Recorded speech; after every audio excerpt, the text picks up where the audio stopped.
PM Modi के संसदीय क्षेत्र में विभागों ने कितना किया है विकास, नगर निगम और जल निगम की तरफ से कितना कराया गया है काम। इन सभी समस्याओं को जमीनी स्तर पर मापेगा हमारा थर्मामीटर। अपने वार्डों की समस्या से हमें कराएं अवगत, शासन प्रशासन तक हम पहुंचाएंगे आपकी बात। तो देखना ना भूलें हर बुधवार स्पेशल कार्यक्रम थर्मामीटर। समस्या काफ़ी सालों से बनी हुई है और लगभग 30-35 साल तो हमें ये समस्या देखते हुए है। हर बरसात में पानी वानी भर जाता है, मच्छर, मलेरिया, डेंगू आम बात है। पीएम मोदी के संसदीय क्षेत्र में समस्याओं की भरमार है, या यूं कह लें कि उनके ही विभाग और उनके कुछ गैर जिम्मेदार जनप्रतिनिधियों के द्वारा इन समस्याओं को इग्नोर किया जा रहा है, जिससे उनकी लापरवाही का खामियाजा यहाँ की भोली भाली जनता को भुगतनी पड़ रही है। नमस्कार, मैं हूँ अमीषा तिवारी। आज हम अपने स्पेशल कार्यक्रम थर्मामीटर के जरिए करौंदी क्षेत्र के पॉस एरिया में ले चलते हैं, जहां से इस क्षेत्र का देखरेख एक नहीं बल्कि दो पार्षदों के बीच है। दरअसल परिसीमन बदलने के बाद दोनों पार्षद आज तक इस कंफ्यूजन में हैं कि यह उनका इलाका है या फिर दूसरे पार्षद का। उनके इस कंफ्यूजन में बेचारे इलाके के लोग परेशान हैं। देखिए संवाददाता कुश कुमार पांडे की रिपोर्ट। कैंट विधायक सहित दो पार्षदों की निगरानी में पॉस इलाका करौंदी अपने ही हाल पर रो रहा। कूड़े के अंबार से पटा मोहल्ला सफाई की राह जो रहा। वाराणसी धर्म और आस्था की नगरी, जहां के सांसद प्रधानमंत्री नरेंद्र मोदी, जिन्होंने स्वच्छता की हुंकार पूरी दुनिया में इसी काशी से दिया था। 80 घाट पर फावड़ा चलाकर देश दुनिया को स्वच्छ और सुंदर भारत के साथ साथ स्वच्छ और सुंदर काशी का भी नारा दिया था। वहीं आज उन्हीं के संसदीय क्षेत्र की ऐसी तस्वीरें मानो उनके स्वच्छ काशी सुंदर काशी का नारा सिर्फ रैली मंच और जन जागरूकता कार्यक्रम सहित विभाग के कागजी कार्रवाई तक ही सीमित होकर रह गया हो। एक तरफ प्रदेश के मुखिया हर माह काशी दौरे पर आते हैं, उनके आगमन को लेकर वहीं रास्ते पर साफ सफाई होती है, जहां पर पहले से ही उनका आना तय होता है। हालांकि शहर में ऐसे तमाम पार्षद हैं जिनका सीधे तौर पर नगर निगम पर आरोप होता है कि उनकी बातों को विभाग द्वारा अनसुना किया जाता है। अधिकारी अपने मौज में रहते हैं। नगर आयुक्त एसी के कमरे को छोड़कर वह शहर के गली मोहल्ले का कभी दौरा नहीं करते। हम लोगों की शिकायतों के बाद भी काम नहीं होता। क्या समस्याएं आ रही है? जो ये गंदगियां हैं यहाँ पर सामने गाय बंधी हुई है, बस थोड़ा सा परेशानी रहती है, गंदगी से थोड़ा दुर्गंध की शिकायत आपने कहीं की है? अब हम लोग सोच रहे हैं कि करेंगे, अभी तो नहीं करते। यहाँ के पार्षद आज कभी आए थे यहाँ पर देखने के लिए? नहीं, ये जो गाय यहाँ बंधी हुई, इससे क्या क्या समस्याएं आ रही है? हम लोग का तो अधिकतर घर से चले जाते हैं थोड़ा सा बच्चों को लेकर के, और खास हम ज़्यादा निकलना नहीं होता, इसलिए। अब गाय तो एक जानवर है, बच्चे को आप लेके जा रही है। अभी हमने देखा कि आप कोई आपको यहाँ पार कराया है। कभी कभी समस्या होती है तो ये जो गाय बंधी हुई, इससे कोई समस्या आप लोग को है कि नहीं? कभी कभी होती बरसात में, चल रहा है, ठीक है। इस इलाके के लोगों का कहना 35 सालों से झेल रहे हैं यहाँ की समस्या। इसी रास्ते से हजारों छात्र छात्राएं नाक बंद कर जाते हैं कॉलेज। बता दें कि एक तरफ काशी को संवारने सजाने की पुरजोर तैयारी चल रही है। पर्यटकों के लिए रोपवे शुरू किया जा रहा है, सड़क चौड़े किए जा रहे हैं, कानून व्यवस्था को मजबूत किया जा रहा है। शहर में अनैतिक कार्यों में लिप्त लोगों की धरपकड़ हो रही है ताकि शहर को अपराध मुक्त बनाया जा सके। लेकिन शहर को स्वच्छ बनाने के लिए शायद बड़े कदम नहीं उठाए जा रहे हैं। यह बात काशी की अधिकतर जनता कहती है। उनका कहना है कि नगर निगम के जिम्मेदार अधिकारी पूरी तरह मौन हैं। शहर की साफ सफाई नहीं हो रही है। शहर की साफ सफाई वहीं हो रही है जहां से वीवीआईपी व वीआईपी के आने जाने और यात्रियों के मुख्य मार्ग हैं। एक तरफ नगर निगम के द्वारा ठेके पर भर्ती की जा रही है, तो वहीं शहर के कुछ इलाकों से आई दुर्व्यवस्था की खबरें नगर निगम और जल निगम के सभी कार्यों पर पानी फेर दे रहा है। वहीं समस्या को लेकर क्षेत्रीय नागरिक ज्योतिन श्रीवास्तव ने कहा कि इस क्षेत्र के पार्षद विधायक जो कभी यहां आते ही नहीं हैं, केवल वोट लेने के समय में ही उनका दर्शन होता है। इसके बाद यहाँ की समस्याओं से उन्हें कोई मतलब नहीं होता। हम लोग यहाँ 35 वर्ष से इसी तरह कष्ट झेल रहे हैं, परंतु हम लोगों की सुध लेने वाला कोई नहीं है। वहीं बगल में महिला पॉलिटेक्निक है और एशिया का सबसे बड़ा विश्वविद्यालय काशी हिंदू विश्वविद्यालय है। वहीं इसी रास्ते से सैकड़ों बच्चे बच्चियां पॉलिटेक्निक और विश्वविद्यालय में जाते हैं, जहां सड़क पर ही गाय बंधी रहती है, जो काफी समस्याएं उत्पन्न करती है। हमारी मौजूदगी वाराणसी के संसदीय और देश के प्रधानमंत्री नरेंद्र मोदी के संसदीय क्षेत्र में है, और इस समय हम मौजूद हैं वाराणसी के करौंदी क्षेत्र में, और जो कि इस कॉलोनी का नाम प्रेम नगर कॉलोनी है।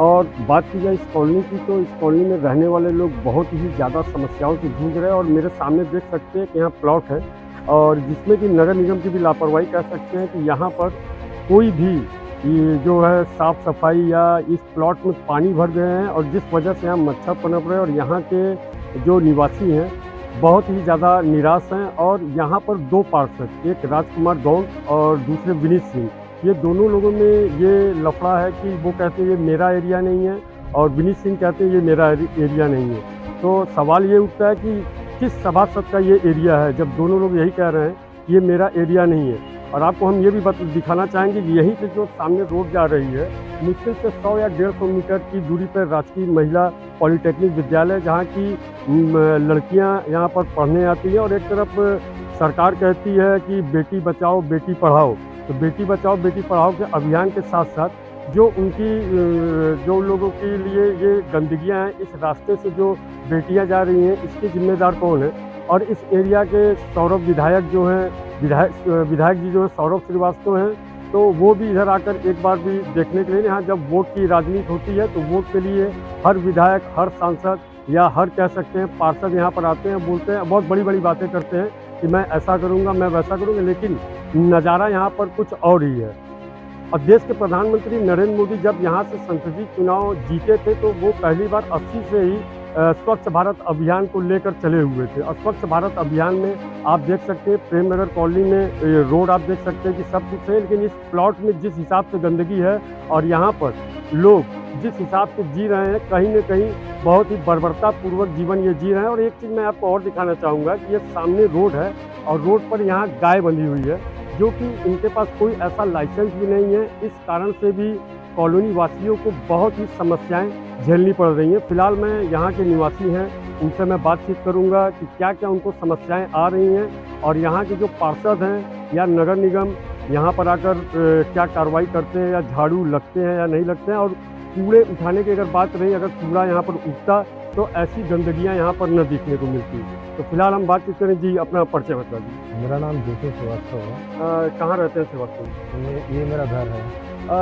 सामने आपके प्लॉट है, इतनी गंदगियाँ हैं, क्या क्या समस्याएं आ रही हैं आप लोगों को और पूरे कॉलोनी वाले? मलेरिया, डेंगू और ग्राउंड वाटर में भी गंदगी आ रही है और ये करीब 30-35 सालों से ये सिस्टम लगा हुआ है। जो ग्राउंड वाटर की बात कर रहे हैं, तो क्या जो ये पानी यहाँ जमा हुआ है, क्या ऐसा पानी आपके घर पे भी आ रहा है? जी, एकदम नीचे सीपेज पे जा रहा है और वो जो ग्राउंड वाटर है वो भी गंदा हो रहा है। उसमें माइक्रो प्लास्टिक और जैसे सब तमाम समस्याएं, ये हैवी मेटल मिल रहे हैं, क्योंकि है तो ये गंदा ही। गंदगी से जब रिस्क के पानी नीचे ज़मीन तक जाएगा तो वो गंदगी ही पैदा करेगा ना। एक तरफ तो नरेंद्र मोदी जब यहाँ के देश के प्रधानमंत्री बने, उन्होंने स्वच्छ भारत अभियान का नारा दिया और ऐसी ये समस्याएं, बगल में ही काशी हिंदू विश्वविद्यालय है, बगल में राजकीय महिला पॉलिटेक्निक है, इस विषय में क्या कहेंगे?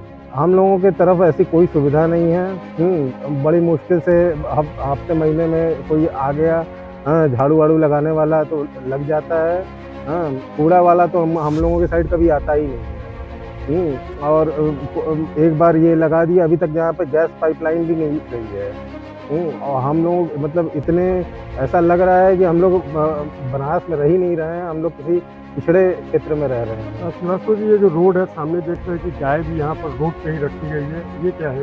ये जो सामने अतिक्रमण करके ये लोग अपना मकान बनाए हुए हैं, ये चूँकि ज़मीन है वो अतिक्रमण करके रोड की ज़मीन पे मकान बनाए हुए हैं और गुंडाई दिखाते हैं कि ऐसे एक्ट लगा देंगे, तो इसलिए हमको लोग कुछ बोलते नहीं हैं। और ये लोग पूरा अपना कब्जा करके हमारी कॉलोनी में इसको गाय को खड़ा किए हुए हैं। पहले ये लोग सुअर पालन करते थे, तो किसी तरीके से सुअर हटा तो अब गाय पालन करने लगे। मिला जुला के हम लोगों को जीना आराम है। ये गाय पालन से क्या समस्याएं आ रही हैं? गाय पालन से ये समस्याएं हैं, ये देखिए, थोड़ा दिखा दीजिए। ये पूरा गंदगी करके जाती है। अब छाँव, गाय पालना बुरी बात नहीं है, लेकिन उसका रखरखाव भी तो रखिए। अब आप गाय को खुले छोड़ दे रहे हैं, और वो कॉलोनी में कितने लोगों को इससे परेशानी होती है। महिलाएं जा नहीं पाती हैं, कहीं गाय मार न दे, गाय के चलते सांड भी आ जाते हैं। जिसकी वजह से मतलब एक तरीके का जाम लगा रहता है, तबेला बना के रखा हुआ है इन्होंने।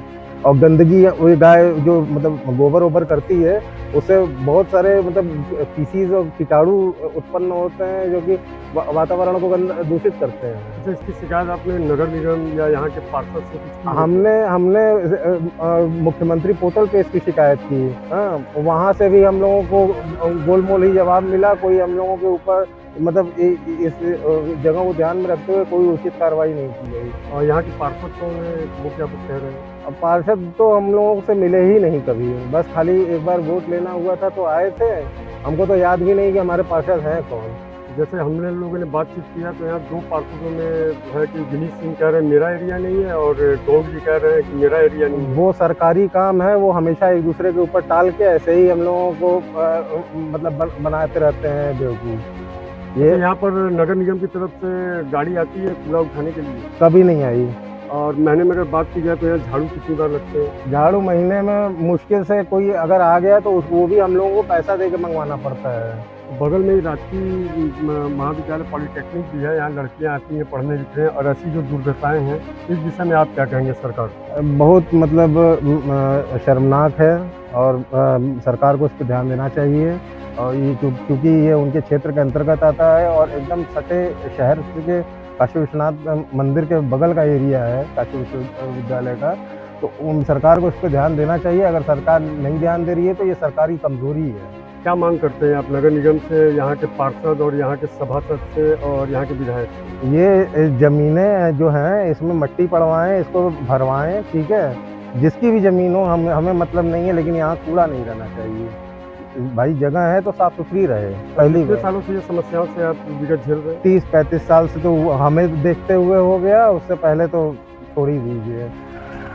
जैसा कि हमने अभी श्रीवास्तव जी यहाँ के निवासी हैं प्रेम नगर कॉलोनी के, उनसे बातचीत किया, लगभग ये 30 से 35 सालों से ऐसी समस्याओं से झेल रहे हैं, और इनका भी कहना है कि सरकार को इस विषय में त्वरित जो है जानकारी देनी चाहिए। और जो ये सामने आप देख रहे हैं कि ये प्लॉट है, इस प्लॉट को जल्द से जल्द इसको भरवा देना चाहिए, जो कि मलबा वलबा डालकर, जिससे कि जो ये पानी की समस्या ये नीचे जा रही है लेवल पे, और इनके घर पे यही पानी आ रहा है जो दूषित पानी ये पी रहे, कहीं ना कहीं दस्तक दे रही है कि घर में लोग बीमार पड़ जाए। और ठीक बगल में राजकीय महिला पॉलिटेक्निक भी है, जिसमें बच्चों का आना जाना है। एक बहुत ही गंभीर बीमारी को ये दस्तक दे रही है। तो सरकार एक तरफ बात करती है स्वच्छ भारत अभियान की, और स्वच्छ भारत अभियान में बगल में काशी हिंदू विश्वविद्यालय है, राजकीय महिला पॉलिटेक्निक है, और बीच में ये रास्ता पड़ता है। ऐसी गंदगियाँ ये दिखा रही है कि स्वच्छ भारत अभियान पे भारत या बनारस का जो वाराणसी का संसदीय क्षेत्र प्रधानमंत्री नरेंद्र मोदी का है, ये एकदम टोटल कहा जाए तो जीरो है। बने रहिए डेन काशी न्यूज चैनल के साथ, कुश कुमार पांडे। शहर की साफ सफाई का जिम्मा नगर निगम के द्वारा एक प्राइवेट कंपनी को भी दिया गया है, जिस पर करोड़ों रुपए खर्च किए जाते हैं, लेकिन इतने के बावजूद भी शहर से कूड़े उठान और सीवर ओवरफ्लो की समस्याएं कम होने का नाम नहीं ले रही है। फिलहाल आज के लिए इतना ही। इसी तरह एक और नया एपिसोड और नए क्षेत्र की समस्या को लेकर हम थर्मामीटर के जरिए आपके सामने फिर आएंगे। तब तक के लिए दीजिए इजाजत। नमस्कार।